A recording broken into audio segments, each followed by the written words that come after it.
یہ نفرتوں کے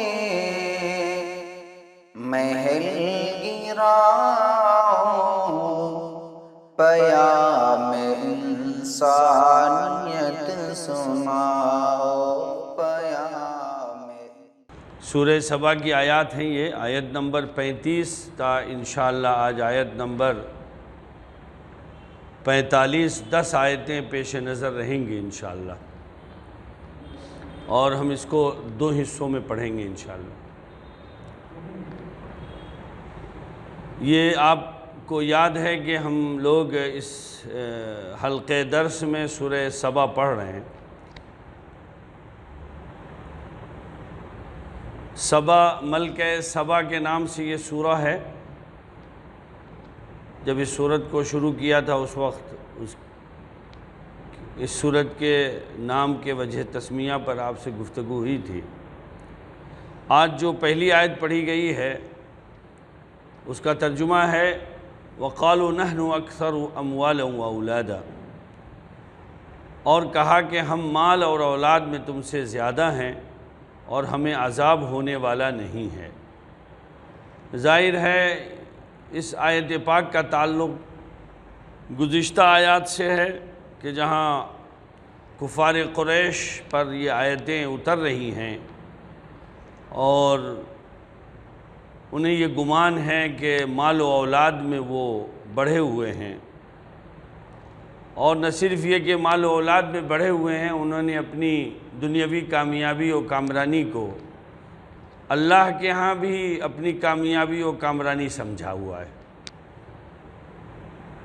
اور چنانچہ اگلے جملے میں دیکھیے وَمَا نَحْنُ بِمُعَذَّبِينَ، اور کہتے ہیں کہ ہمیں عذاب ہونے والا نہیں ہے، یعنی مال میں بھی ہم زیادہ ہیں، اولاد میں بھی زیادہ ہیں، اور ہمیں عذاب نہیں ہوگا، اس لیے کہ اگر عذاب ہوتا اور اللہ ہم سے ناراض ہوتا تو ہمیں دنیا میں دولت اور مال و اولاد والا تھوڑی بناتا۔ ہمیں مال و اولاد حاصل ہے، اس کا مطلب یہ ہے کہ ہم اللہ کے مقرب ہیں، یا یہ ہے کہ خدا نخواستہ آپ جو کچھ ہم سے کہہ رہے ہیں اس کی کوئی اہمیت نہیں ہے۔ ہم تو یہ دیکھ رہے ہیں کہ جو آپ ہیں یا آپ کے لوگ ہیں وہ نسبتاً ہمارے مقابلے میں پریشان حال ہیں، دست نگر ہیں، مجبور ہیں، اور آپ کے مقابلے میں ہماری حالت بہت ٹھاٹھ باٹھ کی ہے، اچھی ہے۔ اگلی آیت قرآن مجید میں نازل ہوئی جہاں یہ بات کہہ دی گئی اور قیامت تک کے لیے کہہ دی گئی کہ دنیا میں کسی کے پاس مال و دولت ہے تو اس کے لیے یہ سمجھنا کہ وہ اللہ کے ہاں مقرب ہے، یہ بات صحیح نہیں ہے۔ مال و دولت کا نظام اللہ تعالیٰ کا، یہ اس کی تکوینی نظام کے تحت ہے، وہ کسی کو مالدار بنا دیتا ہے، کسی کو غریب بنا دیتا ہے۔ یہ ہرگز غربت کسی کی اللہ کے ہاں اس کے مرتبے کی کمی کی دلیل نہیں ہے، اور نہ کسی کے پاس بہت زیادہ دولت ہے تو یہ اس بات کی دلیل ہے کہ وہ اللہ کا بڑا مقرب ہے، یہ بات ہے ہی نہیں۔ چنانچہ دیکھیے قُلْ إِنَّ رَبِّي يَبْسُطُ الرِّزْقَ لِمَن يَشَاءُ وَيَقْدِرُ وَلَكِنَّ أَكْثَرَ النَّاسِ، اے محمد صلی اللہ علیہ وسلم آپ کہہ دیجئے کہ میرا پروردگار جس کے لیے چاہتا ہے رزق کی فراوانی کر دیتا ہے، اور جس کے لیے چاہتا ہے تنگی کر دیتا ہے۔ تو یہ تو میرے رب کا ایک تکوینی نظام کا حصہ ہے کہ کسی کو اس نے مالدار بنا دیا، کسی کو غریب بنا دیا۔ قرآن مجید میں دوسرے مقام پر اللہ تعالیٰ نے فرمایا وَلَوْ بَسَطَ اللَّهُ الرِّزْقَ لِعِبَادِهِ لَبَغَوْا فِي الْأَرْضِ، کہ اگر ہم دنیا میں ایکول سب کو دولت اور مالدار اور عزت و رتبہ دے دیتے تو یہ زمین فساد کدہ بن جاتا۔ یہ تو اس کے نظام کا حصہ ہے کہ اس نے کسی کو آقا بنا دیا، کسی کو غلام بنا دیا، کسی کو ضرورت مند بنا دیا، اور انسان کی جو ضرورتیں ہیں وہ اس کو دنیا میں زندہ تابندہ رکھتی ہیں۔ اب مثال کے طور پر میں آپ سے عرض کروں کہ اگر ہمیں بھوک ہی نہ لگتی تو ہم کھانے کی کوشش نہ کرتے، ہمیں نیند ہی نہ آتی تو ہم سونے کی کوشش نہ کرتے۔ ابھی ایک صاحب کہہ رہے ہیں کہ کمر اکڑ گئی ہے، ظاہر سی بات ہے۔ تو یہ تو دنیا کی ایسی چیزیں ہیں، یہ ضرورتیں ہیں جو انسان کو گھماتی رہتی ہیں، انسان کو ہلاتی رہتی ہیں، انسان کو جو ہے تازہ رکھتی ہیں۔ ہر دن جب آپ صبح کو سو کے اٹھتے ہیں تو دیکھیے آپ کتنے فریش ہوتے ہیں، جب آپ کو بھوک لگتی ہے آپ کھانا کھا لیتے ہیں تو آپ فریش ہو جاتے ہیں۔ تو یہ تو نظام قدرت کا حصہ ہے کہ اس نے کسی کو کسی حال میں رکھا ہے، کسی کو کسی حال میں رکھا ہے، لیکن جو بھی انسانوں کی حالت ہے اس میں بہرحال اس کے نظام دنیا کا نظام اچھا چل رہا ہے۔ اگر یہ اس طرح کی احتیاجات اور اونچ نیچ نہ ہوتی تو لوگ بے نیاز ہو جاتے، اور بے نیازی میں ہی وہ ان کی دنیا کا مزہ ختم ہو جاتا۔ دنیا کی جو رنگیاں ہیں، دنیا کا جو رنگ ڈھنگ ہے، وہ ظاہر سی بات ہے احتیاج سے جڑا ہوا ہے، ضرورت سے اس کا تعلق ہے۔ آپ ضرورت مند ہیں، ایک ضرورت ہی آپ کو ایک علاقے سے دوسرے علاقے میں لے جاتی ہے۔ بھئی حاجت ہی ہم کو یہاں سے وہاں لے جاتی ہے نا، حاجت نہ ہو تو پھر کیا فائدہ ہے؟ آپ کے پاس پیسے ہیں، سب کچھ ہیں، لیکن پیسے کا استعمال کیا ہے؟ پیسے کا استعمال یہی ہے کہ آپ کچھ اس کو خرچ کریں۔ اور ایک آدمی کے پاس پیسے نہیں ہیں تو اس کی احتیاج ہی یہی ہے کہ کچھ محنت کرے اور پیسے حاصل کرے۔ تو ایک کی مجبوری خرچ کرنا ہے اور ایک کی مجبوری حاصل کرنا ہے، تو یہ نظام کا حصہ ہے۔ تو اسی لیے فرمایا ان ربی یبسط الرزق لمن یشاء ویقدر ولکن اکثر الناس لا یعلمون۔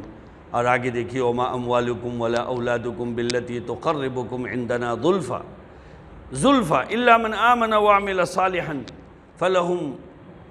فاولئک لهم جزاء الضعف۔ آگے فرمایا اور نہ تمہارے مال تمہیں اللہ کا قرب عطا کرتے ہیں اور نہ تمہاری اولاد، ہاں مگر جو ایمان لائے اور نیک عمل کیے تو ایسے لوگوں کو ان کے عمل کا دوہرا ثواب ملے گا۔ یعنی مال اور اولاد سے یہ سمجھ میں نہیں آتا کہ وہ اللہ کا مقرب ہے، مال اولاد سے نہیں سمجھ میں آتا۔ بیسیوں مثالیں اس کی دی جا سکتی ہیں کہ مال بھی ہے اور ذلیل و خوار ہو گئے، اولادیں بھی ہیں لیکن کچھ نہیں کر سکے۔ تو مال و اولاد اللہ کے ہاں تقرب کا ذریعہ نہیں ہے۔ ہاں اگر یہ مال و اولاد اللہ کی رضا و خوشنودی کے لیے ہو، مال میں اللہ کا حکم جاری کیا جائے اور اولاد کی صالح تربیت کی جائے تو کیا کہنا۔ حدیث شریف میں ہے کہ اذا مات الانسان انقطع عملہ الا من ثلاث، کہ آدمی جب مر جاتا ہے تو اس کی نیکیاں ختم ہو جاتی ہیں لیکن اولاد کی شکل میں وہ جاری رہتی ہیں۔ ولد صالح یدعو لہ، یا اس نے جو صدقہ جاریہ کر گیا ہے، مسجد بنا گیا، مدرسہ بنا گیا، کنواں کھدوا گیا، اب وہاں جو خیر ہو رہے ہیں، وہاں سے جو لوگ مستفید ہو رہے ہیں ان کو اس کا اجر مل رہا ہے۔ یا یہ کہ انہوں نے کسی کو پڑھا دیا ہے، انہوں نے کسی کو سکھا دیا ہے، انہوں نے کوئی کتاب لکھ دی ہے، اس سے لوگ استفادہ کر رہے ہیں، تو جانے کو تو چلا گیا لیکن اس کے اجر و ثواب کا سلسلہ جاری ہے۔ تو مال و اولاد خدا کی بڑی نعمت بھی، اس لیے حضرت مولانا علی میاں ندوی رحمۃ اللہ علیہ فرماتے تھے کہ اولاد یا تو چمن کے پھول ہیں یا پھر کانٹے۔ اگر اولاد نیک ہیں، صالح ہیں، تو ظاہر ہے مرنے والے کو، باپ کو اس کا فائدہ پہنچ رہا ہے، وہ جب بھی نیکی کر رہا ہے، جب بھی نماز پڑھ رہا ہے۔ آپ کو ہم کو یہ بات معلوم ہونی چاہیے کہ جب بھی ہم کوئی نیکی کرتے ہیں تو اس میں ہمارے آباء و اجداد کا حصہ ہوتا ہے، چونکہ ان کی تربیت ہے ہمارے پیچھے، انہوں نے ہمیں نماز کا پابند کیا ہے، ہمارے عقیدے کی فکر کی ہے، ہمیں صالح فکر کا حامل بنایا ہے، ہمیں گمراہی سے بچایا ہے، کہہ کہہ کے، سن کے۔ اس لیے یہ بات سب والدین بیٹھے ہیں یہاں پر کہ اولاد کی ڈانٹ پھٹکار اور اولاد کو ٹوکنا اور سمجھانا یہ ٹونک ہے، ٹونک۔ جس طرح ٹونک سے ایک مردہ اور کمزور آدمی درست ہو جاتا ہے، اس طرح ماں باپ کے ٹوکنے سے اولاد درست ہو جاتی ہے۔ اور یہ خدا کی بہت بڑی نعمت ہے کہ ہمیں کوئی ٹوک رہا ہے، ہمیں کوئی سمجھا رہا ہے۔ تو دیکھیے بڑی بات ہے کہ نہ تمہارے مال تمہیں اللہ کا قرب عطا کرتے ہیں، نہ تمہاری اولاد، ہاں مگر جو ایمان لائے اور نیک عمل کرے تو ایسے لوگوں کو ان کے عمل کا دوہرا ثواب ملے گا۔ جی فَأُولَئِكَ لَهُمْ جَزَاءُ الضِّعْفِ بِمَا عَمِلُوا وَهُمْ فِي الْغُرَفَاتِ آمِنُونَ، اور اتنا ہی نہیں، وہ جنت کے بالا خانوں میں چین کریں گے۔ اس لیے بھائیو موقع ہے، اس میں پیچھے مت ہٹو، بخل مت کرو۔ یہ جن کے لیے بچا بچا کے رکھو گے نہیں، پتہ نہیں یہ آنے والے دور میں کیا کرنے والے اس کو، اس لیے اپنے ہاتھ میں اختیار ہے اور اپن کرنے کی حالت میں کر جاؤ۔ آگے کی آیت دیکھیے والذین یسعون فی آیاتنا معاجزین اولئک فی العذاب محضرون۔ آگے فرمایا کہ جو لوگ ہماری آیتوں کے بارے میں یہ کوشش کرتے ہیں کہ ان کو ناکام بنائیں، ان کو عذاب میں دھر لیا جائے گا۔ جی، والذین یسعون فی آیاتنا معاجزین، کہ جو لوگ ہماری آیتوں کے بارے میں یہ کوشش کرتے ہیں ان کو ناکام بنائیں۔ اللہ تعالیٰ نے ہر چیز کے لیے ایک مقام طے کیا، ہر چیز کا اس کے ہاں ایک مقام و مرتبہ طے ہے۔ اب اس مقام و مرتبے سے ہٹ کر اگر کوئی کوشش کرتا ہے تو ایسا شخص جو ہے وہ پکڑ میں آ جائے گا، اور وہ اللہ تعالیٰ کے نظام کو بدل نہیں سکتا، وہ اللہ کے نظام میں کوئی خربطہ نہیں مچا سکتا، وہ اللہ کو عاجز نہیں کر سکتا۔ اور جو ایسا سمجھتے ہیں کہ وہ خدا کے نظام کو بدل دیں گے، مثال کے طور پر میں آپ سے کہوں کہ بیٹا یہ کہے گا نا میں تو باپ کے بزرگی کو پامال کر کے چھوڑوں گا، یا باپ یہ سمجھتا ہے کہ میں اپنے بچوں کی شفقت کو تاراج کر کے چھوڑوں گا۔ یہ سب بھی نشانیاں ہیں اللہ کی، ایک دوسرے کا احترام ہے، مرتبہ ہے، مقام ہے۔ نہیں میں تو کسی کی نہیں سنوں گا، جو میرے من میں آئے گا وہ میں کروں گا۔ خود سر ہو گیا، مغرور ہو گیا، متکبر ہو گیا، جیسا کہ آج ہم کو دیکھنے میں آ رہا ہے۔ ریت و روایات آ رہی ہیں، باپ دادا سے ایک بہتر طریقہ چلا آ رہا ہے، اور ہم نے اپنے قوت زور میں آ کر اس کو بدل دیا، اس کو بالکل چینج کر دیا۔ تو یہ لوگ دراصل یہ چاہتے ہیں کہ خدا کے نظام کو میں گڑبڑی کر دیں۔ والذین یسعون فی آیاتنا معاجزین، جو لوگ ہماری آیتوں کے بارے میں یہ کوشش کرتے ہیں کہ ان کو ناکام بنائیں، ان کو عذاب میں دھر لیا جائے گا۔ اور پھر پچھلی بات کہ قل ان ربی یبسط الرزق لمن یشاء من عباده ویقدر له وما انفقتم من شیء فهو یخلفه وهو خیر الرازقین، اور کہہ دیجئے کہ میرا پروردگار اپنے بندوں میں سے جس کے لیے چاہتا ہے رزق کی فراوانی کر دیتا ہے، اور جس کے لیے چاہتا ہے تنگی کر دیتا ہے۔ وما انفقتم من شیء فهو یخلفه، اور تم جو چیز بھی خرچ کرتے ہو اس کی جگہ اور چیز دے دیتا ہے، اور وہی سب سے بہتر رزق دینے والا ہے۔ قرآن مجید کی آیت یہاں پر بہت خاص ہے، مفسرین نے اس پر بہت کچھ کلام کیا ہے کہ اللہ تعالیٰ نے اس آیت پاک میں یہ بتایا ہے کہ جو کچھ تم خرچ کرتے ہو اللہ وہ تمہیں دے دیتا ہے۔ یاد رکھیے کہ آپ اگر خدا کی رضا خوشنودی کی نیت سے، حتیٰ کہ اگر اپنی بیوی بچوں پہ بھی خرچ کرتے ہیں تو یہ اجر و ثواب ہے، اپنی بیوی پر، اپنے بچوں پر، اپنے اعزاء پر، اپنے رشتہ دار پر۔ غرض کے جو بھی خرچ ہم اللہ کی رضا خوشنودی کے لیے کرتے ہیں تو اس کا بدلہ ہمیں دنیا میں مل جاتا ہے۔ قرآن دیکھیے وَمَا أَنفَقْتُم مِّن شَيْءٍ فَهُوَ يُخْلِفُ، کہ تم جو چیز بھی خرچ کرتے ہو اس کی جگہ اور چیز دے دیتا ہے اللہ تعالیٰ۔ حدیث شریف میں ہے، مسلم شریف کی حدیث ہے کہ جب صبح ہوتی ہے تو دو فرشتے لوگوں کے دروازوں پہ آتے ہیں اور کہتے ہیں اللہم آت منفقا خلفا، کہ اللہ جو خرچ کرنے والے ہیں ان کے خرچ کو دوبارہ کر کے دوبالا کر کے دے دے، منفقا خلفا۔ اور دعا کرتے ہیں کہ اللہم آت ممسکا تلفا، کہ اللہ جو تیرے راستے میں خرچ کرنے کو یا صحیح ضرورت پر بیوی بچوں پر بھی خرچ کرنے کو روک لے، اے اللہ تو اس کے مال کو تلف کر دے۔ بھائیو،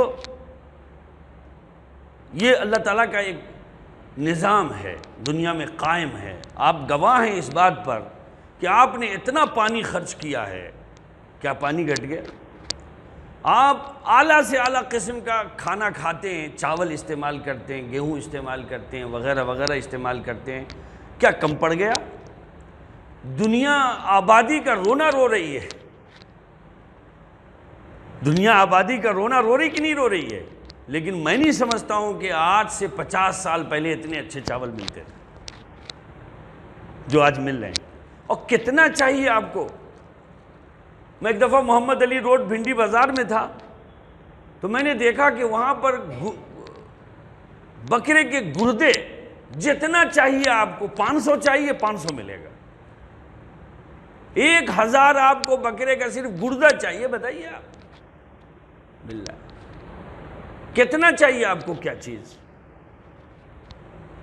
پھر ہم اپنی توانائی کو دیکھیں، ہم جتنی محنت کرتے ہیں، جتنا مجاہدہ کرتے ہیں، تو محنت و مجاہدے کے بعد ہمیں اور توانائی اور قوت ملتی ہے۔ یہ جو لوگ واکنگ کرتے ہیں، یہ جو لوگ ایکسرسائز کرتے ہیں، یہ جو لوگ جم کرتے ہیں، آپ نے دیکھا ہوگا جم سے پہلے آدمی ایک دم لکڑا ہے، کمزور ہے، اور جم کرنے کے بعد ماشاءاللہ تندرست و توانا ہے۔ آپ یہی حال صلاحیتوں کا ہے، یہی حال ہر زندگی کے ہر شعبے میں، جس کا تعلق اللہ کی ذات سے ہے، جو غیبی طور پر ہمیں اور آپ کو حاصل ہوتی ہے، آپ اس کو خرچ کرتے رہیں، آپ کو کبھی اس کی کمی نہیں ہوگی۔ اور اگر کمی، اس لیے میں ابھی ایک حدیث شریف پڑھ رہا تھا تو پتہ چلا کہ آپ اللہ کے راستے میں اس کی رضا خوشنودی کے لیے جتنا کچھ خرچ کرتے ہیں، سب کا بدلہ آپ کو مل جاتا ہے، لیکن سوائے اس کے جو آپ نام و نمود کے لیے کرتے ہیں، سوائے اس کے جو آپ ریاکاری کے لیے کرتے ہیں۔ میں گواہ ہوں، میں چونکہ امام ہوں اور میں 25-30 سال سے امامت کرتا ہوں، میں نے ایسے لوگوں کو دیکھا ہے کہ جو بہت دیتے تھے لیکن ان کے پیش نظر بس نام و نمود تھا، آج وہ کنگال ہو گئے۔ اور میں نے دیکھا ہے کہ جو ان کے یہاں کام کرتے تھے، آج ان سے زیادہ لوگوں میں تقسیم کرتے ہیں۔ تو یہ سمجھنے کی چیز ہے کہ اللہ تعالیٰ، آدمی سمجھتا ہے یہ میرا مال ہے، میرا مال ہے، یہ میری چیز ہے، یہ میری چیز ہے، یہ میرا ادھیکار ہے، یہ میرا ادھیکار ہے۔ ارے بھائی تیرا ادھیکار کچھ نہیں ہے، جو تو خرچ کر دے گا وہ تیرا ادھیکار ہے، جو تو خرچ کر دے گا وہ تیرا ادھیکار ہے۔ جی، تو یہ قرآن مجید کی بڑی خاص آیت ہے کہ قل ان ربی یبسط الرزق لمن یشاء، کہ کہہ دیجئے کہ میرا پروردگار اپنے بندوں میں سے جس کے لیے چاہتا ہے رزق کی فراوانی کر دیتا ہے، اور جس کے لیے چاہتا ہے تنگی کر دیتا ہے، اور تم جو چیز بھی خرچ کرتے ہو وہ اس کی جگہ اور چیز دے دیتا ہے، اور وہی ہے جو سب سے بہتر رزق دینے والا ہے۔ اب یہ جو حدیث میں نے آپ کے سامنے سنائی، اللہم آتی منفقاً خلفاً وآتی ممسکاً تلفاً، یہ مسلم شریف کی صحیح ترین حدیث ہے۔ لیکن آج دیکھیے، مجھے معاف کیجئے گا، یہ جو کرونا وائرس ہے تو بخیلوں کو ایک چانس مل گیا، بخیلوں کو ایک چانس مل گیا لوگوں کو بہانہ کرنے کا۔ نہیں صاحب، حالات بہت خراب ہیں، اور میں آپ کو بڑی یقین دہانی کراتا ہوں کہ اس لاک ڈاؤن میں اللہ تعالیٰ کی ایسی قدرت کا اپنی کھلے آنکھوں مشاہدہ کرنے کا موقع ملا کہ ہم کہہ نہیں سکتے ہیں کہ ان حالات میں بڑے اچھے احوال رہے۔ سمجھ میں نہیں آتا ہے کہ اللہ تعالیٰ نے کس طرح کام چلا دیا، اور کیسے کیسے اللہ تعالیٰ نے بہتر کھلایا۔ ارے بھائی 2-4 روز کے لیے لاک ڈاؤن کھلا ہے، بھائی مارکیٹ سے سامان لے آؤ، تو فون آ رہا ہے دکان والے کا، بھائی صاحب فلاں ریٹ کے چاول ہیں، کون سے بھیجیں؟ تو گھر والی کہتی ہیں بھائی ابھی موقع نہیں ہے، کہاں کوئی خراب آ جائے گا تو واپس کریں گے، تمہارے پاس سب سے اچھا والا کون سا ہے؟ تو ہمارے پاس سب سے اچھا والا 110 روپے، اچھا بھیج دو 2 بورا۔ یعنی جو مہینے میں 1 کٹا استعمال ہوتا ہے، 2 لوگوں نے وہ 2 کٹا منگوا لیا، کھا رہے ہیں، اللہ کھلا رہا ہے اللہ کھلا رہا ہے، اور آپ بھی اس کی گواہی دیں گے کہ ایسا ہی ہوا ہے۔ یہ نفرتوں کے محل گرا